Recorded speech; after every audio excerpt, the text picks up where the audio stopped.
Hey guys, क्या हाल चाल है आप सबके। आई होप आप जहाँ भी हो वहाँ पे गर्मी कम पड़े और आपको मीठे मीठे प्यारे प्यारे रसीले आम खाने को मिले। अभी रात के 12:30 बज रहे हैं और मुझे नींद भी आ रही थी, लेकिन मैं रिसर्च कर रहा था स्टोरीज़ के लिए और मुझे कोड़ा पे 2 बहुत अच्छी स्टोरीज़ मिली। तो मैंने सोचा क्यों ना अभी ही ये वीडियो आपके लिए रिकॉर्ड किया जाए और आपके साथ ये स्टोरी शेयर की जाए। नमस्कार दोस्तों, मेरा नाम है सुधांशु और आप देख रहे हैं ख्याल 3 बजे शो। आज मैं आपके लिए फिर से एक नई हॉरर वीडियो लेके आया हूँ, जहाँ पे मैं आपके लिए 2 हॉरर स्टोरीज़ लेके आया हूँ एंड आई होप कि आपको ये दोनों स्टोरीज़ अच्छी लगेंगी। तो पहली स्टोरी शुरू करते हैं बिना किसी देरी के। इस स्टोरी में शैतान है या फिर भूत है या काला जादू है, ये आप खुद ही डिसाइड कीजिए, या फिर हो सकता है कि दोनों ही है। तो स्टोरी कुछ ऐसे शुरू होती है कि ये बात है उड़ीसा की और बात है 2014 की। ये स्टोरी है एक लड़की की जिसका नाम था आशा। आशा की फैमिली उड़ीसा में रहती थी, भुवनेश्वर में, और उनका एक घर था और वो उनका अपना घर था और काफ़ी बड़ा सा घर था। उनकी फैमिली में उनके पापा, आशा की मम्मी और आशा रहती थी और पास में ही कुछ उनके पड़ोसी भी थे, जिसमें से एक बूढ़ी औरत थी। अब बूढ़ी औरत क्यों थी इसके बारे में आपको मैं बाद में बताऊंगा और आपको बाद में समझ में आएगा कि उनका इस स्टोरी में क्या इम्पोर्टेंस है। आशा की फैमिली 2nd फ्लोर पे रहती थी और उन्होंने जो ग्राउंड फ्लोर था उसे रेंट पे दिया हुआ था। और उनका घर ऐसा था कि घर के आसपास काफ़ी सारे पेड़ थे और ग्राउंड फ्लोर पे बहुत सारा सीमेंटेड जगह था जहाँ पे वो लोग शाम को बैठ के कुछ बातें करते थे या फिर खेलते वगैरह थे। घर के सामने थोड़ा बहुत खाली एरिया भी था और 2-4 आम के पेड़ भी थे। अब हुआ कुछ ऐसा कि ग्राउंड फ्लोर पे एक आदमी ने एक कमरे को रेंट पे लिया। वो आदमी बहुत नॉर्मल था, अपना ऑफिस जाता था, ऑफिस से वापस आता था, काम करता था, खाता था, पीता था, सो जाता था और ज़्यादा लोगों से बात नहीं करता था। अब जो आसपास के लोग थे वो उसे देखते थे और सोचते थे कि क्या काम करता है। हर दिन वो सुबह में 6 बजे ऑफिस के लिए निकल जाता है और शाम को 4 बजे आ जाता है और 4 बजे के बाद वो किसी को दिखाई नहीं देता, अपने ही कमरे में रहता है, अपना ही काम करता है। जैसा कि मैंने बताया कि उनके घर के पास में एक बूढ़ी औरत थी और ये बूढ़ी औरत हमेशा उस आदमी को देखते रहती थी और कुछ सोचते रहती थी। और ये बात बहुत बार आशा की मम्मी ने नोटिस की थी। एक बार की बात है कि आशा अपना जो घर का कंपाउंड था, जो एरिया था, वहीं पे खेल रही थी और उस समय आशा की एज अप्रॉक्सीमेटली 16-17 साल थी, पर फिर भी पास के जो बच्चे थे उनके साथ वो खेल रही थी। अब ये लोग क्रिकेट खेल रहे थे और जिसमें से आशा ने बॉलिंग किया और एक बच्चे ने बहुत ज़ोर से बॉल मार दिया। उस समय जो ग्राउंड फ्लोर पे जो रूम था जहाँ पर वो आदमी रहता था उसका दरवाज़ा खुला हुआ था और ये बात हो रही है शाम के करीब 6:30 बजे के आसपास की। जब लड़के ने वो बॉल मार दिया तो वो बहुत डर गया। उसने आशा को कहा कि जाओ, तुमने बॉल किया, तुम्हें लेके आओ, तुम्हारा घर है, तुम्हें वो मना नहीं करेगा। आशा भी चुपके चुपके वहाँ जाने लगी और उसने देखा कि उस रूम में वो बॉल गिरा हुआ है। आशा उस रूम में चुपके से गई और जाके वो बॉल को उठा के लेके आ गई, पर आने के बाद उसे थोड़ा अजीब लगा और वो थोड़ी सी सहमी हुई थी। उसकी मम्मी ने उससे पूछा कि आखिर क्या हुआ, पर उसने कुछ बताया नहीं और इसी के बाद वो सोने चली गई। पर रात को उसकी तबीयत ख़राब हो गई और काफ़ी तेज़ बुखार आ गया और सुबह में भी यही चीज़ हुआ। डॉक्टर को दिखाया गया, लेकिन डॉक्टर ने थोड़ी बहुत दवाई दी और बोली कि ठीक हो जाएगा, शायद कोई सीजनल बीमारी है, शायद कोई वायरल फीवर या फिर ऐसा कुछ है। पर ये ठीक हुआ नहीं। करीब 7 दिन हो गए, 8 दिन हो गए, उसकी तबीयत और ज़्यादा ख़राब होने लगी और इसी तरह से अब 2 हफ्ते बीत चुके थे। आशा खाना पीना नहीं खा रही थी, पानी बहुत कम पी रही थी, उसकी तबीयत लगातार ख़राब हो जा रही थी और बहुत ज़्यादा वेट लूज़ कर दिया था उसने। अब ऐसा लग रहा था जैसे वो बस एक हड्डियों का ढांचा बच गई है और ज़्यादा कुछ बॉडी में था नहीं। उसकी आंखें अंदर की ओर धंसने लगी थी और हमेशा वो ऐसा लगता था जैसे वो कुछ सोच रही है या फिर किसी और ही दुनिया में खोई हुई है। उसके मम्मी पापा ने बहुत सारे डॉक्टर्स को दिखाया, लेकिन कोई फ़ायदा नहीं हुआ। जो आसपास के लोग थे उन्हें लगने लगा कि अभी बचेगी नहीं। एक दिन आशा की मम्मी उस बूढ़ी औरत के साथ बैठी हुई थी, तो उस बूढ़ी औरत ने कहा कि मुझे लगता है कि शायद वो आदमी कोई तंत्र साधना करता है। अब या तो उसकी वजह से इसकी तबीयत ख़राब हुई है या फिर शायद वो उसे ठीक भी कर सकता है। जो भी तंत्र साधना करने वाले लोग होते हैं वो 2 तरीक़ों से काम करते हैं। एक तो ख़राब तरीके से जिसमें किसी का बुरा करे, और एक अच्छे तरीके से जिसमें वो अपनी शक्तियों से, अपनी साधना से किसी का अच्छा करे।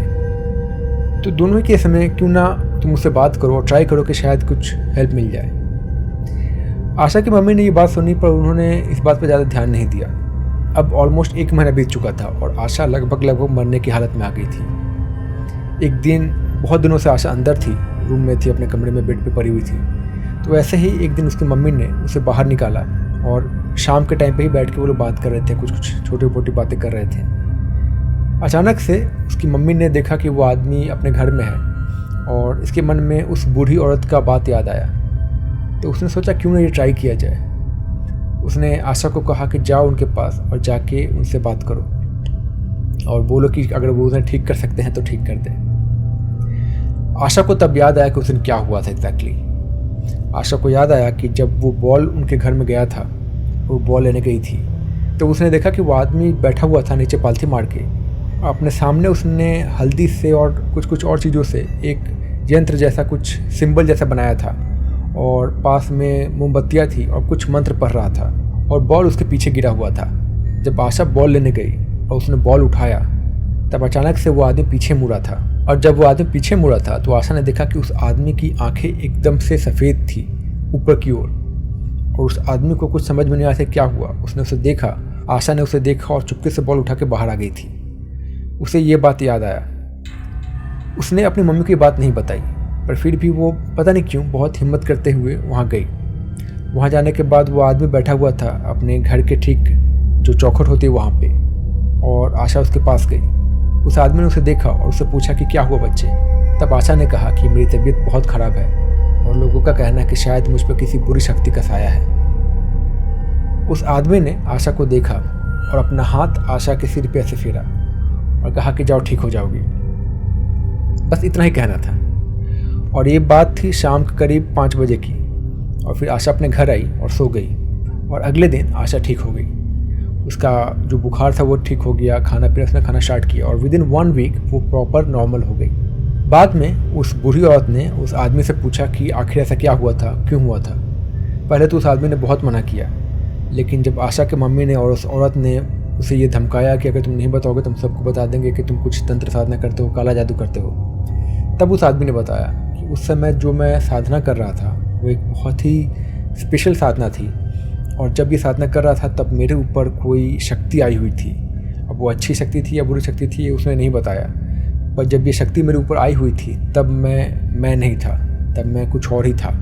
और शायद आशा ने जिसे देखा था वो वही शक्ति थी और उसी शक्ति के प्रभाव से आशा की तबीयत ख़राब हो गई थी। या फिर मे बी उस समय वो शक्ति वहाँ से निकल के या फिर उसका एक अंश निकल के आशा पे आ गया था, या फिर कुछ ऐसा इम्पैक्ट हुआ होगा जिससे उसकी तबीयत इतनी ख़राब हो गई।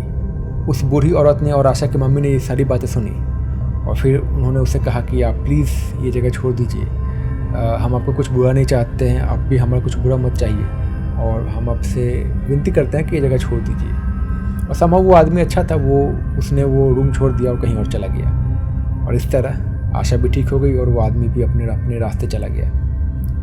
दोस्तों, ये दूसरी स्टोरी जो है ये पंजाब की है और जिन्होंने ये स्टोरी लिखी है उन्होंने अपना नाम नहीं लिखा है इसमें, पर उनका कहना है कि स्टोरी पूरी तरह से सच्ची है और ये भी एक लड़की की स्टोरी है। ये जो लड़की थी ये उस समय क्लास 12 पास किया था इन्होंने और 12 बहुत अच्छे मार्क्स से पास किया था और इनका एडमिशन वहाँ के किसी कॉलेज में हो गया था जो कि वहाँ का बहुत अच्छा कॉलेज था। अब ये बताती है कि इस कहानी का कंटेक्स्ट है कि जब इनका जन्म हुआ था उसके कुछ ही दिनों बाद इनके पिता ने इनको और इनकी माँ को छोड़ दिया था और पता नहीं कहीं चले गए थे, फिर पता नहीं क्या हुआ था, इसके बारे में उन्होंने डिटेल से नहीं बताया। लेकिन हाँ, इनके जन्म के बाद उनके पिता उनके साथ नहीं रहे थे और इनकी माँ ने ही सब कुछ झेल के इन्हें बड़ा किया था। इनकी पढ़ाई लिखाई अच्छी कराई थी और इनके बहुत अच्छे मार्क्स आए थे और सबको पता था कि ये पढ़ाई में बहुत तेज़ है और आगे जाकर बहुत कुछ अच्छा करेगी। तो कहानी कुछ ऐसी है कि एक दिन इनके ताऊ ने इनकी माँ को कॉल किया। ताऊ का मतलब यहाँ पे है पापा के बड़े भाई। तो उन्होंने इनको कॉल किया और पूछा कि इसकी पढ़ाई कैसे चल रही है। तो उनकी मम्मी ने बहुत अच्छे तरीके से बताया कि पढ़ाई बहुत अच्छी चल रही है और इनफैक्ट थोड़ा बढ़ा चढ़ा के बताया कि काफ़ी अच्छी चल रही है, स्कूल में सबसे बेस्ट है वगैरह वगैरह। और एक्चुअली ये अपने स्कूल में टॉप की भी थी, पर फिर भी मम्मी लोग जैसे कभी कभी बढ़ा चढ़ा के बोलती है वैसे ही उन्होंने बताया। और हम लोग सब सोचते हैं कि हमारे अपने रिलेटिव बहुत अच्छे हैं और उनसे क्या छुपाना या फिर कुछ, पर समहाउ ऐसी स्टोरीज़ में देखा गया है कि कभी कभी रिलेटिव्स ही अपने रिलेटिव का कुछ बुरा चाहते हैं या फिर उनके लिए कुछ ख़राब कर देते हैं और शायद ऐसा यहाँ भी हो सकता था। तो ताऊ ने इन्हें कॉल किया, पूछा कि क्या चल रहा है। इनकी मम्मी ने बहुत अच्छे तरीके से बहुत बढ़ा चढ़ा के बताया और इसके बाद ताऊ ने बोला कि अच्छा ठीक है अब मैं फ़ोन रखता हूँ और उन्होंने फ़ोन रख दिया। अब हुआ कुछ ऐसा कि कॉलेज हॉस्टल जाने के बाद इनके व्यवहार में थोड़ा चेंज आने लगा, चीज़ें बदलने लगी, इनका पढ़ाई में मन लगना बंद हो गया। ये पढ़ने बैठती थी, ये सोचती थी कि मुझे पढ़ना, लेकिन वो पढ़ ही नहीं पाती थी। ये फोकस नहीं कर पा रही थी, कॉन्सेंट्रेट नहीं कर पा रही थी। पहले 2-3 हफ्ते ये हुआ इसके बाद अचानक से इनकी तबीयत ख़राब होनी स्टार्ट हुई। इन्हें बुखार होने लगा, ये कुछ खाना खाती उल्टी कर देती या फिर इनका पेट ख़राब हो जाता। एक बार इन्हें ऑलमोस्ट 20 दिन तक इनका पेट लगातार ख़राब रहा, जिससे इनका वेट बहुत कम हो गया।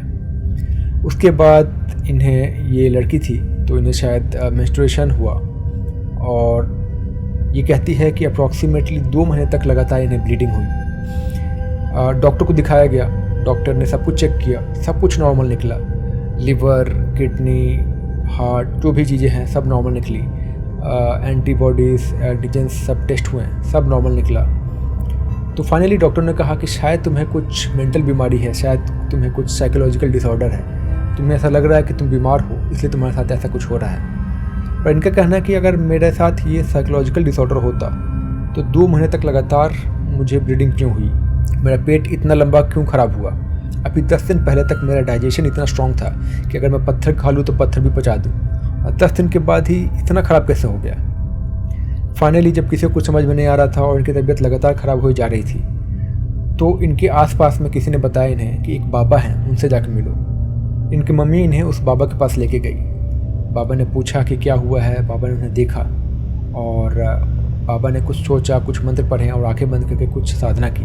फिर बाबा ने बताया कि इन पे कुछ टोना टोटका किया हुआ है, और बाबा ने बताया कि जिसने भी किया है ये इतना शातिर है कि ये चाहता तो बहुत कुछ करवा सकता था या कर सकता था, पर इसने बस इतना ही किया जिससे इनकी बस तबीयत ख़राब हो या फिर इनका पढ़ाई लिखाई जो भी कुछ है वो सब ख़राब हो जाए। इनकी मम्मी ने उस बाबा से पूछा कि प्लीज़ बताइए कि आखिर ये किसने किया है। बाबा ने बताया कि देखो, मैं उसका नाम नहीं ले सकता, लेकिन मैं इतना बताता हूँ कि वो जो भी है वो आपके परिवार का ही हिस्सा है और वो एक औरत है और उनका नाम जो है वो जे से स्टार्ट होता है। इतना इनके लिए काफ़ी था, इनफ था जानने के लिए कि आखिर ये कौन हो सकता है। इन्होंने ये सब कुछ अंदाज़ा लगाया और फाइनली इस कंक्लूजन पे पहुँचे। ये जो औरत थी जिन्होंने ये सब कुछ किया था, ये और कोई नहीं, उनकी बुआ थी, इस लड़की की बुआ थी। अब हुआ कुछ ऐसा था कि उनकी जो बुआ का हस्बैंड थे वो बहुत ही यंग एज में मर गए थे, और उनकी बुआ का जो भी फैमिली था उसकी देखभाल की जिम्मेदारी इस लड़की के पिताजी ने ली थी और वही सब कुछ करते थे। और इसके पिताजी के जाने के बाद उसकी बुआ अकेली पड़ गई और वो अपने फैमिली का ज़्यादा ख्याल नहीं रख पा रही थी, और कहीं ना कहीं उन्हें ऐसा लग रहा था कि अब ये औरत जो है, यानी कि इस लड़की की जो मम्मी है, वो सारा पैसा, सारा अटेंशन इस लड़की पे दे रही थी, इसलिए कहीं ना कहीं उनकी फैमिली पे कुछ नहीं कर पा रही थी या फिर उनकी फैमिली को पैसा नहीं दे रही थी या फिर सपोर्ट नहीं कर रही थी। तो वो चाहती थी कि समहाउ कि इनकी तबीयत, इस लड़की की तबीयत ख़राब हो जाए या फिर शायद ये लड़की मेंटली अनस्टेबल हो जाए, पागल हो जाए, और फिर वो सारा हिस्सा, सारा सपोर्ट, सारा पैसा उनकी फैमिली को मिले। फिर पता नहीं क्या एग्जैक्टली सोच रही थी कि ऐसा कैसे होगा, पर ये हुआ था। और इनके जो ताऊ थे वो भी इसमें इनोसेंट नहीं थे। उनके दिल पे भी बहुत बात लगी थी कि कैसे उनके बिना किसी सपोर्ट के, उनसे बिना हेल्प लिए इनकी मम्मी ने इसे पढ़ाया लिखाया और इतना काबिल बनाया। ये बात उन्हें हजम नहीं हो पा रही थी, और फाइनली उन्होंने ही एक तांत्रिक से कंसल्ट किया अपनी बहन के कहने पे, और इन दोनों ने मिलके इस लड़की पे ये काला जादू, ये टोना टोटका जो भी था वो कराया था। और इन्होंने इतने शातिर तरीके से कराया था कि बस इस लड़की का एकेडमिक्स ख़राब हो जाए, करियर बर्बाद हो जाए, लेकिन ये ज़िंदा रहे, ताकि किसी को ज़्यादा शक ना हो और बोला जा सके कि ये किसी बीमारी के कारण हुआ था। तो इस लड़की का कहना बस इतना है कि आप कितना भी तरक्की कर लो, कुछ भी कर लो, लेकिन ये ध्यान रखो कि आपसे जलने वाले या फिर आपको बुरा चाहने वाले आपके घर में भी हो सकते हैं। तो जहाँ तक हो सके अपनी जो अच्छी चीज़ें हैं, अपनी जो अचीवमेंट्स हैं वो अपने पास ही रखो। ज़्यादा उसे बोस्ट करने की, ज़्यादा बढ़ा चढ़ा के, ज़्यादा किसी के साथ फैलाने की ज़रूरत नहीं है, क्योंकि जो नज़र है वो सही है, वो रियल थिंग है, और ये कभी भी किसी को भी लग सकती है, या फिर कोई भी कुछ भी ऐसा करा सकता है किसी से जल के या फिर किसी की तरक्की से परेशान होके। तो लेसन सबके सामने है। तो दोस्तों, कैसी लगी आपको ये दोनों कहानियाँ? अगर आपको ये दोनों कहानियाँ पसंद आई है तो प्लीज़ इसे लाइक कीजिए और कमेंट करके बताइए अपना नाम और ये कहानी आप कहाँ से देख रहे हैं वो भी लिखिए। मैं कोशिश करूँगा कि अगली कहानी आपका जो स्टेट है, आपका जो जगह है, वहाँ से लेके आऊँ। तो आई होप आप सब मुझे सपोर्ट करेंगे। मैंने ये चैनल नया स्टार्ट किया है एंड मुझे आप सबके सपोर्ट की बहुत ज़्यादा ज़रूरत है। मैं मिलता हूँ बहुत जल्द अगली कहानी के साथ। तब तक के लिए बाय बाय, अपना ख्याल रखिए।